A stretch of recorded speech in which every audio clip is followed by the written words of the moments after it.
Hello කොහොමද? මගේ අලුත් පාස්පෝර්ට් එක හම්බුණා. ඉතින් මම අලුත් පාස්පෝර්ට් එක කොහොමද ගත්තේ? කීයක් ගියාද? මොකද්ද විස්තරය කියලා කියන්න තමයි මම මේ වීඩියෝ එක කරන්නේ. ඉතින් අබු ඩාබි වල ඉන්න ඔයාලටත් පුළුවන්. ඔයාලට පරණ පාස්පෝර්ට් එක නම් තියෙන්නේ. පාස්පෝර්ට් එක්ස්පයර් වෙන ළඟයි නම් රිනිවල් එකට ළඟයි නම් අනිවාර්යෙන් අලුත් පාස්පෝර්ට් එක ගන්න. මේක මාරම ලස්සනයි. ඇතුළ පිටු පොඩ්ඩක් අඩුයි. කලින් එකට වැඩි පිටු 10ක් 12ක් වගේ පොඩි භාවනාවක් අඩුයි. උනට මාරව ලස්සනයි. ඉතින් මුලින්ම කියන්නම් මොනවද ඕනේ ඩොකියුමන්ට්ස් කියලා. පරණ පාස්පෝර්ට් එකේ page numbers 2 3 4 5 ඒ කියන්නේ පිටු අංක 2යි 3යි 4යි 5යි ඒ වගේ ෆොටෝකෝපීස් ගන්න. ඊට අමතරව white background එකේ passport size photos 3ක් ඕන. ෆොටෝස් ගන්නකොට අනිවාර්යයෙන්ම මතක ඇතුව ශ්‍රී ලංකන් පාස්පෝර්ට් රිනිවල් එකට කියලා කියන්න ෆොටෝස් ගන්නකොට. මොකද නැත්තම් මෙහි ඉන්න අය ඉන්දියන් පාස්පෝර්ට් එකට හරියන ප්‍රමාණයට තමයි ඔයාලට ෆොටෝස් දෙන්නේ. මට ඒක වුණා. ඒ හින්දායි මම කියන්නේ අපරාධේ ඩිරම් විතර යන අපරාධය අලුතෙන් ෆොටෝස් ගන්න ගියාම. මොකද ඉන්දියන් පාස්පෝර්ට් රිනිවල් එකටයි ලංකාවේ පාස්පෝර්ට් රිනිවල් එකටයි ඒ ෆොටෝස් සයිසස් දෙකක්. ඒ හින්දා ඒක අනිවාර්යයෙන් මතක තියාගන්න. ඊට පස්සේ ගියාට පස්සේ යාලා ඔයාලට ෆෝම් එකක් දෙනවා ෆිල් කරන්න. ඒ ෆෝම් එක හොඳට කියවලා දෙපාරක් තුන් පාරක් හොඳට කියවලා කැපිටල් අකුරෙන් ෆිල් කරන්න.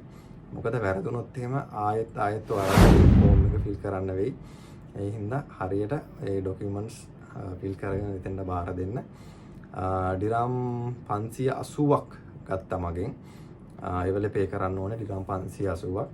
පේ කරාට පස්සේ within 3 months කියන දවස් මාස 3ක් ඇතුළත අලුත් පාස්පෝර්ට් එක එවනවා කියලා තමයි කිව්වේ. ඉතින් මම ෆෙබ්‍රුවරි මුල් සතියේ වගේ තමයි ඩොකියුමන්ට්ස් බාර දුන්නේ. ඒප්‍රිල් එන්ඩ් එකේ වෙනකොට මට අලුත් පාස්පෝර්ට් එක ආවා කියලා WhatsApp එකට මැසේජ් එකක් ආවා. ඒ කියන්නේ මාස 3කටත් අඩුවෙන් ලංකාවේ අලුත් පාස්පෝර්ට් එක මගේ අතට ගන්න පුළුවන්කමක් ලැබුණා. පට්ටම සතුටුයි.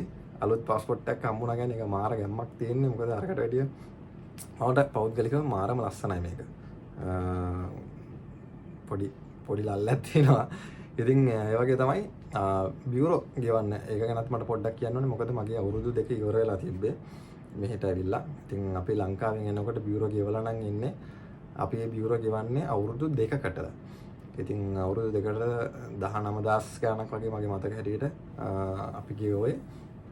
ඉතින් අපි අවුරුදු 2 ඉවරයි නම් ඊට පස්සේ ඔයාලා අවුරුදු 2 ඉවරලා ඔයාලා ලංකාවට වැකේෂන් එකක් යනවා නම් ආය වැකේෂන් එක ඉවර වෙලා ඔයාලා මේ රටට එන්න හදනකොට ඔයාලට එන්න හම්බෙන්න අනිවාර්යෙන් ඔයාලට බියුරෝ ගෙවන්න කියනවා එතනින්. ඉතින් එතකොට ආපහු 19000 ගණක් ගෙවනවා කියන්නේ අපරාධයක්. මට ඩිරම් 50යි ගිය අවුරුදු 2කටම. ඉතින් මෙහෙන් ගෙවනවා නම් අනිවාර්යෙන් ඔයාලගේ අවුරුදු 2 පැනලා නම් එම්බසියට ගිහිල්ලා අබු ඩාබි එම්බසියට ගිහිල්ලා ඩිරම් 50ක් ගෙවලා බියුරෝ එකත් ගෙවා ගන්න කියලා මතක් කරනවා. එහෙනම් ඔයාලත් අලුත් පාස්පෝර්ට් එක ගන්න. පරණ පාස්පෝර්ට් එකට ටටා බයි බයි. Peace.